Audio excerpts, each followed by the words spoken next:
Okay, so this is something I brought up in the last video. I may have made a video about it before, and I don't know if it's still up.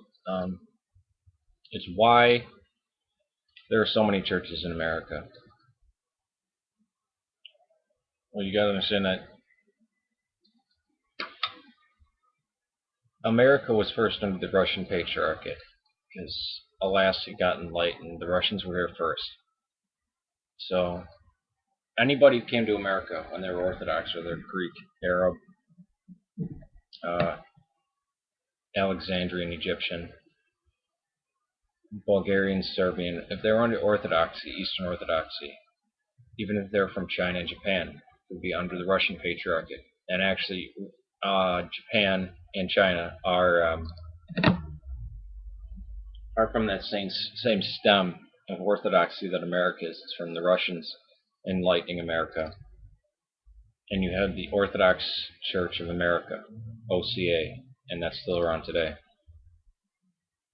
In 1917, and they were connected back. They're autonomous but not autocephalous.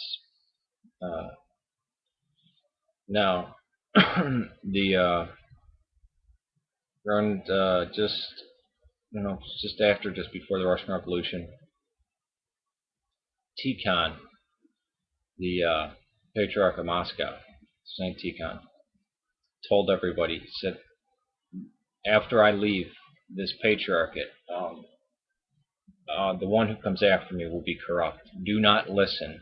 Do not listen to this see, to Moscow. Don't listen to them. They're going to be corrupt.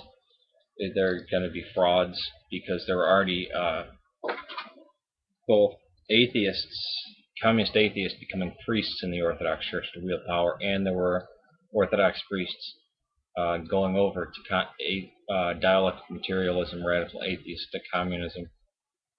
Joseph Stalin was one of these. He studied as a novice monk before he became a communist atheist. Now, Saint Tikhon said, form your own churches. You know what? The OCA might have not been. It might have just been the Russian Orthodox Church of America. Said, go form your own churches. Don't listen to this. Go off, still be Orthodox, but don't listen to the C. What he meant is that every country should have, like the OCA, should have, orthodoxy for its country. But instead, everybody went back to whatever line they came from. So the Greeks started forming their own churches, going back to the metropolitans in Greece, and this happened everywhere. Bulgarians, Ukrainians, everybody kind of, when they came to America, they just listened to their guy, because they were told to, or they thought they were told to. What they were actually told to do is just form a national church. That's not what happened. They went back and they went back to their old patriarchates. So America is a very strange place in that we have one United Orthodox Church that's broken up, and it seems to have all these different faces. The Arabs under the Antiochians, the nationalist Greeks under Greek rule, Bulgarians, Ukrainians, Serbians. We got all these little weird ethnic churches now.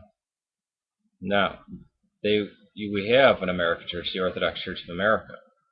That was the Russian Orthodox Church in America. But there were also Russian Orthodox here that went back to the Russian Patriarchate, which they were told not to do. So we had the Russian Church and the OCA.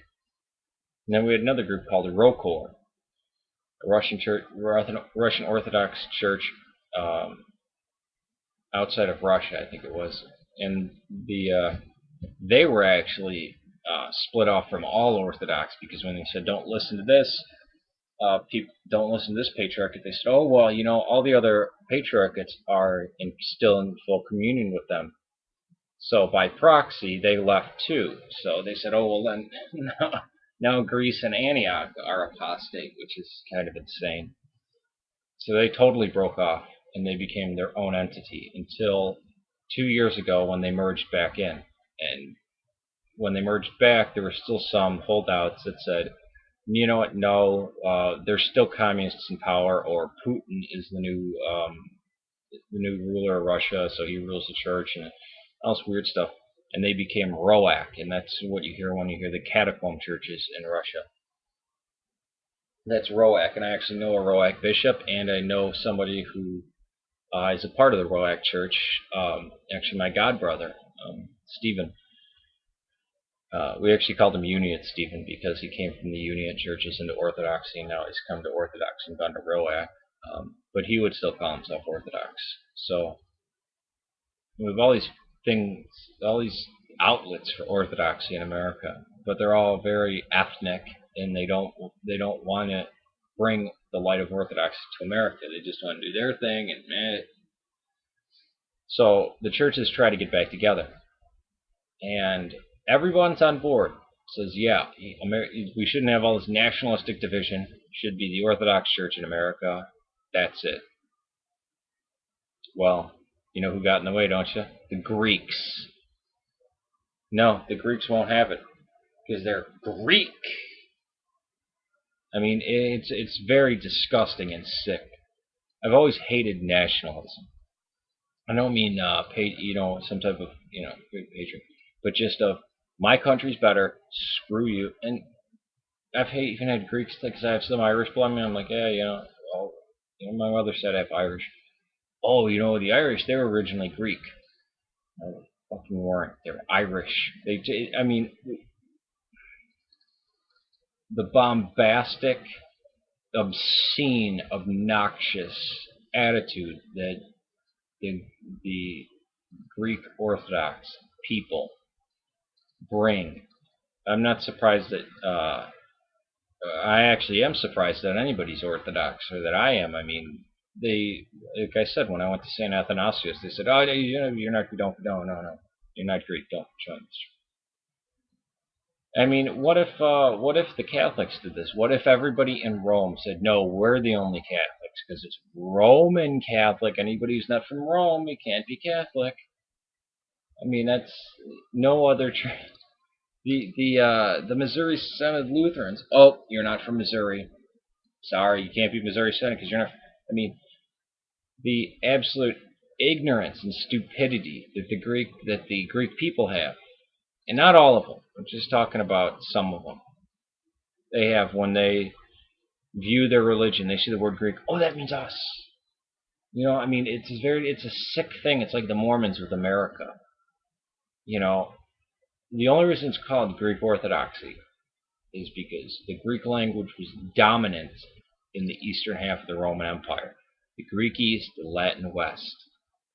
And that's where the main liturgy came from. And the works were preserved in Greek, unlike the West, where all the works, and even the Bible, were preserved in Latin. I mean, I could imagine, and the Greece that's now Greece isn't Greece. It's not ancient Greece. Ancient Greece is Anatolia. That's where the fountainhead of all the seas were. That's where everything was. So nothing was in the islands at that time. Greece was really Anatolia, Syria, and Palestine. That was when you talked about Greece, that and Alexandria. Those cities, when you talk about the Greek Church for first couple hundred years, the islands were just a backwater. So I mean, this would be like if somebody from Latin America were to say, "Oh, that's our church." The Latin West, oh yeah, we're the only ones that can be Catholics because we're Latinos, we're Latins. The Irish and the Polish, they can't be Roman Catholics because that's part of the Latin. I mean, it's taking one word, misusing it, misunderstanding it, and then applying it. It's really ridiculous. And that's why we don't have a one Orthodox Church in America. They wanted to unite many times. And the bishops were talking. The Russians and the Arabs have no qualms about this. They want to get back. They want to have one big family of Orthodox people, which would be a beautiful thing. which was what made my parish particularly special because it was an Arab church, but we had Ukrainians, Russians, Bulgarians, and even a Greek because he couldn't stand St. Athanasius. But yeah, there's a lot of, I mean, it's not in orthodoxy, the bitching and the politics. It's the things that surround orthodoxy. It's the people and the attitudes. You know, I was about to say, oh, there's a lot of politics and bitching and order, but there's actually none. There's no disagreement. It's just people, just nationalists who don't act orthodox and who just are obnoxious and bombastic and loud and screw everything up. Like I said, always. Not necessarily the belief system. It's the people who choose to follow it or choose not to follow it. All right. Peace.